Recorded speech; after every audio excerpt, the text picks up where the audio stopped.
The fall. Now the serpent was more crafty than any other beast of the field that the Lord God had made. He said to the woman, "Did God actually say, 'You shall not eat of any tree in the garden'?"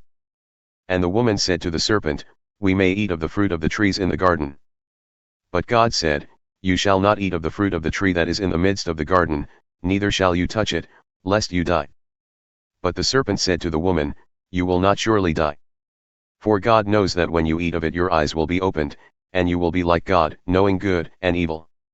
So when the woman saw that the tree was good for food, and that it was a delight to the eyes, and that the tree was to be desired to make one wise, she took of its fruit and ate, and she also gave some to her husband who was with her, and he ate. Then the eyes of both were opened, and they knew that they were naked. And they sewed fig leaves together and made themselves loincloths. And they heard the sound of the Lord God walking in the garden in the cool of the day, and the man and his wife hid themselves from the presence of the Lord God among the trees of the garden. But the Lord God called to the man and said to him, "Where are you?" And he said, "I heard the sound of you in the garden, and I was afraid, because I was naked, and I hid myself." He said, "Who told you that you were naked? Have you eaten of the tree of which I commanded you not to eat?" The man said, "The woman whom you gave to be with me, she gave me fruit of the tree, and I ate." Then the Lord God said to the woman, "What is this that you have done?" The woman said, "The serpent deceived me, and I ate." The Lord God said to the serpent, "Because you have done this, cursed are you above all livestock and above all beasts of the field, on your belly you shall go, and dust you shall eat all the days of your life.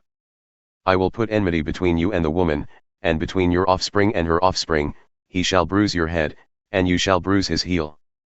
To the woman he said, "I will surely multiply your pain in childbearing, in pain you shall bring forth children.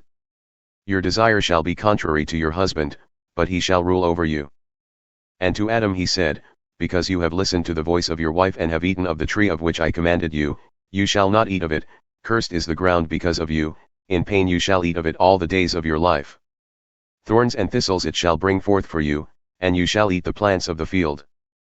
By the sweat of your face you shall eat bread, till you return to the ground, for out of it you were taken, for you are dust, and to dust you shall return."